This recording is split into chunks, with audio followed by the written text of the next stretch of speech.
బ్రేకింగ్లో చూస్తూ ఉన్నాం. మంత్రి కొండా సురేఖకు క్రమశిక్షణ కమిటీ నోటీసులు జారీ చేసింది. కాంగ్రెస్ నేత సుస్మిత చేసిన వ్యాఖ్యలపై వివరణ ఇవ్వాలంటూ సురేఖను ఆదేశించింది. ముఖ్యమంత్రి రేవంత్ రెడ్డి, మంత్రి రేవూరి ప్రకాష్ రెడ్డిలపై సుస్మిత చేసిన అనుచిత వ్యాఖ్యల వ్యవహారాన్ని క్రమశిక్షణ కమిటీ సీరియస్గా తీసుకుంది.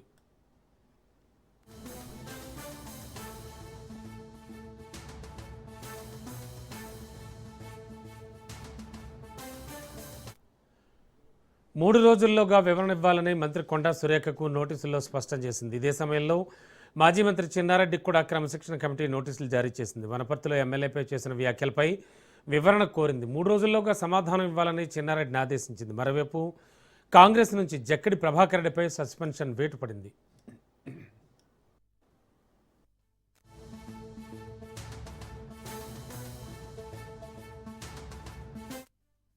వ్యక్తిగత అంశాలతో పాటు కులాల పేరుతో దూషించినట్లు ఆధారాలు ఉన్నాయని పార్టీ పేర్కొంది. దీంతో పార్టీ క్రమశిక్షణ ఉల్లంఘించినందుకు ప్రభాకర్ రెడ్డిపై కాంగ్రెస్ సస్పెన్షన్ చర్యలు తీసుకుంది. ఇక ఇదే అంశానికి సంబంధించి లేటెస్ట్ ఇన్ఫో మా కరెస్పాండెంట్ సునీల్ అందిస్తారు. సునీల్, ఏం జరుగుతోంది? దాదాపు ఇద్దరి అంటే కొంతమందిపై సస్పెన్షన్ వేటు, అలాగే 2-3కి షోకాజ్ నోటీసులు. ఓవరాల్గా కాంగ్రెస్లో ఏం జరుగుతోంది? మరి ముఖ్యంగా సుస్మితా పటేల్ చేసినటువంటి వ్యాఖ్యలు ఎలా చూడాలి?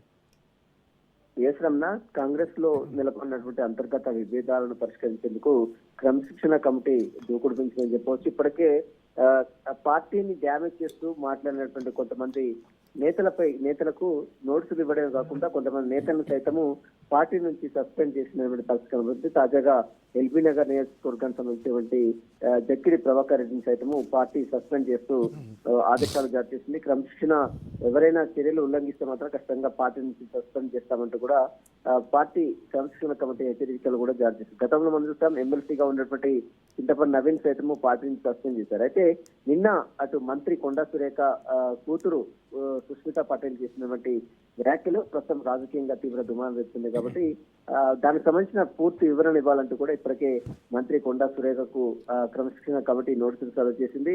ఇక వీరితో పాటు అటు వనపర్తి కాన్ఫరెన్స్ సంబంధించినటువంటి దాంట్లో అటు చిన్నారెడ్డి, మా కాంగ్రెస్ సీనియర్ నేతగా ఉన్నటువంటి చిన్నారెడ్డి కూడా ఇటీవల కాలంలో హైకమాండ్ డబ్బులు తీసుకొని టికెట్ ఇస్తున్నట్టు కూడా పెద్ద ఎత్తున ఆరోపణలు చేయడంతో అక్కడ మెగారెడ్డి, ప్రస్తుతం ఎమ్మెల్యే ఉన్నటువంటి మెగారెడ్డి కాంగ్రెస్ పార్టీకి ఫిర్యాదు చేశారు, టీపీసీకి ఫిర్యాదు చేశారు, అధిష్టానానికి ఫిర్యాదు చేసిన నేపథ్యంలో అతనికి కూడా ఖచ్చితంగా దీనిపై పూర్తి వివరణ ఇవ్వాలంటూ కూడా క్రమశిక్షణ కమిటీ ఇప్పటికే నోటీసులు కూడా సర్వ్ చేసింది చిన్నారెడ్డికి.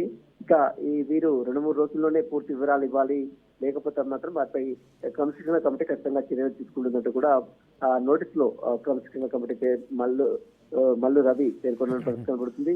ఇక ఈ రోజు లేదా 2-3 రోజుల్లోనే క్రమశిక్షణ కమిటీ ముందుకు మీరందరూ కూడా హాజరై పూర్తి వివరణ కూడా ఇచ్చే అవకాశం ఉంది. ఎందుకంటే ఒక దేవాదాయ శాఖ మంత్రిగా, రాష్ట్ర మంత్రిగా పనిచేస్తున్నటువంటి ఈ కూతురు ఈ రకంగా వ్యాఖ్యలు చేయడం, ముఖ్యమంత్రి తీరుపై, అక్కడ కాంగ్రెస్ నేతల తీరుపై కూడా నిన్న అసభ్య పదజాలంతో దుర్భాషలాడిన నేపథ్యంలో దానికి సంబంధించినటువంటి పూర్తి వివరణ ఇవ్వాలంటూ కూడా క్రమశిక్షణ కమిటీ ఇప్పటికే ఆదేశాలు కొండా సురేఖకు జారీ చేయడం జరిగింది.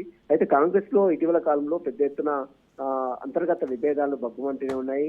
పార్టీ అధికారంలో ఉన్న పార్టీ నేతలే ఈ రకంగా దుర్భాషలు ఆడుకోవడం, అదేవిధంగా ఒకరి మీద ఒకరు దూషణలు చేసుకోవడం పట్ల కాంగ్రెస్ పార్టీ కూడా కొంత సీరియస్ గా ఉంది. ఇప్పటికే ఏఐసీసీ ఇన్ఛార్జ్ గా ఉన్నటువంటి మీనాక్షి నటరాజన్ సైతం ఇప్పటికే అనేక సార్లు మందలించినప్పుడు కూడా తన నేతల తీరు మాత్రం మారలేదు. అలాంటి వారిపై కూడా ఖచ్చితంగా పార్టీ వేటు తప్పాలంటూ కూడా ఇప్పటికే అధికారులు అటు నేతల్ని అటు క్రమశిక్షణ కమిటీ హెచ్చరికలు కూడా చేస్తుంది. ఇందులో భాగంగానే ఎల్బీ నగర్ జక్కడి ప్రభాకర్ రెడ్డిని కూడా పార్టీ సస్పెండ్ చేస్తూ నిన్న నిర్ణయం కూడా తీసుకుంది. అటు మరోసారి చిన్నారెడ్డితో పాటు మరి సుష్మితా పటేల్ సంబంధించిన వ్యాఖ్యకు సంబంధించిన విషయంపై మంత్రి కొండా సురేఖ కూడా నోటీసులు వివరించింది. ఈ 2-3 రోజుల్లోనే వారు వివరణ ఇవ్వాలి. వివరణ ఇవ్వకపోతే మరి పార్టీ మాత్రం ఖచ్చితంగా వారిపై యాక్షన్ కూడా తీసుకునే అవకాశం ఉన్నట్టు కూడా కనిపిస్తుంది అని చెప్పవచ్చు. Okay, thank you Sunil.